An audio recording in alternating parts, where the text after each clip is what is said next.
Terima kasih Anda masih bersama kami. Bagi Anda yang baru saja bergabung, kami hadirkan kembali 3 berita utama hari ini. Sepasang kekasih yang mengubur janin di kawasan industri Candi Kota Semarang ditangkap polisi.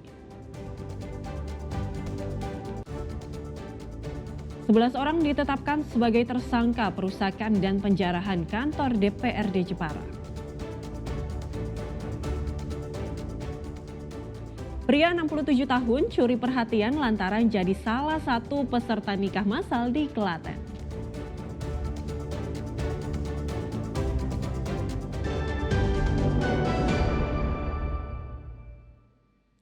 Sepasang kekasih yang mengubur janin dekat area parkir bus karyawan di kawasan industri Candi Kota Semarang ditangkap polisi.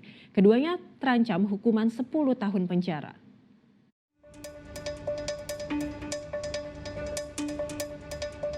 Fatima Wildasari dan Muhammad Nur Rafli ditangkap petugas Polsek Ngalian Semarang setelah ketahuan mengubur janinnya sendiri di area parkir bus karyawan di kawasan industri Candi Kota Semarang.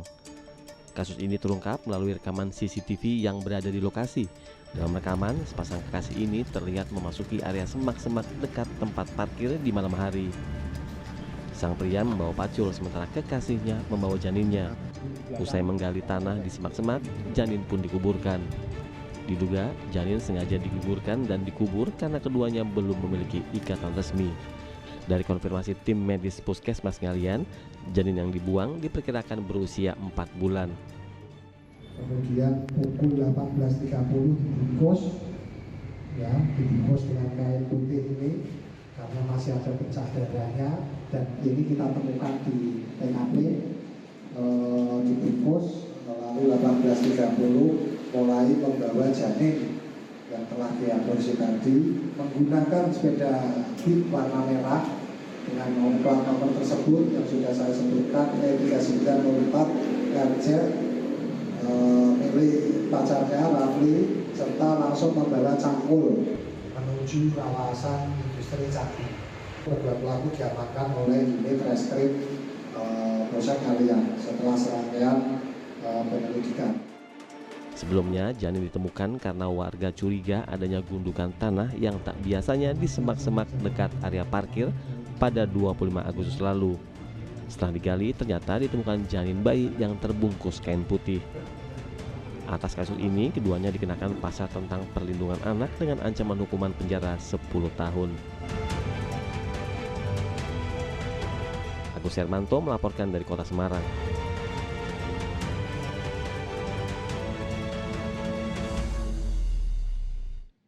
Rapat Pansus Hak Angket Pemakzulan Bupati Pati memanas. Ketua Dewan Pengawas RSUD Suwondo, Pati memilih meninggalkan rapat usai dicecar pertanyaan anggota Pansus.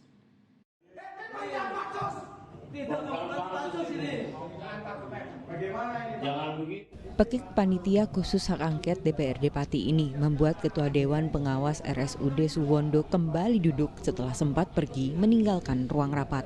Saya menghormati, tetapi sebenarnya Bapak juga tidak konsekuen.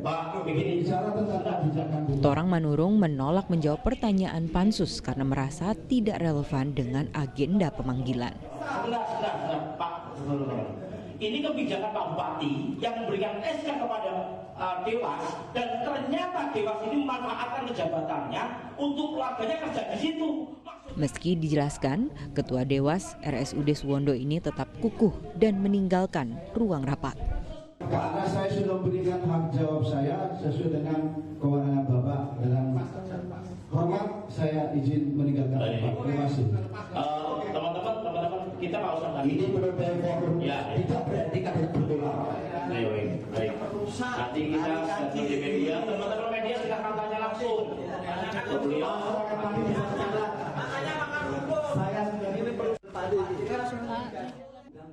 Dalam sidang Pansus pada Kamis kemarin terjadi debat antara Ketua Dewas RSUD Suwondo dan anggota Pansus soal pengangkatan anggota dan kebijakan rumah sakit. Jawaban yang berbelit dan terungkapnya jika salah satu pemasok gizi pasien adalah istri dari Ketua Dewas membuat anggota Pansus meradang. Namun bagi Manurung, pertanyaan itu tidak terkait dengan tema sidang yang mengangkat soal pengangkatan dirinya sebagai Ketua Dewas RSUD oleh Bupati Pati Sudewo. Dibukalah teman-teman, ternyata istri dari Ketua Dewas, catat ya, istri Ketua Dewas, ternyata salah satu supplier gizi di Rumah Sakit Suwondo. Kami kaget. Terus dia menanyakan lagi, yang ditanyakan kebijakan Pak Bupati. Betul, yang kita banyak tanyakan adalah kebijakan Pak Bupati. SK dari Dewas adalah kebijakan Pak Bupati. Tetapi kewenangan dari kebijakan itu dimanfaatkan untuk nepotisme. Apa? Mengangkatlah istrinya lewat CV-nya untuk sebagai supplier gizi. Ini catatan yang buruk di Pati. Catat ya, catatan buruk di Pati. Masyarakat Pati, masyarakat Indonesia harus tahu bobroknya rumah sakit gara-gara seperti ini. Berarti awal dari permasalahan ini adalah pengangkatan yang tidak benar, SK yang bermasalah. Setelah dia berkuasa, dia akhirnya keluarganya, terutama istrinya, diangkatlah untuk sebagai supplier makanan di situ. Langkah apa yang harus kami ambil nanti saya sampaikan ke teman-teman media, dan yakinlah kami akan terbuka teman masyarakat dan media bisa melihat, dan saya yakin hari ini kejadian ini masyarakat bisa menilai dan bisa melihat bobroknya manajemen di Rumah Sakit Suwondo ini. Ini merupakan panggilan kedua Ketua Dewas RSUD Suwondo Pati karena pada pemanggilan pertama keterangannya cukup berbelit. Pansus hak angket terus mendalami dugaan penyalahgunaan wewenang terkait mutasi pegawai di lingkungan Kabupaten Pati. Arif Nur melaporkan dari Pati.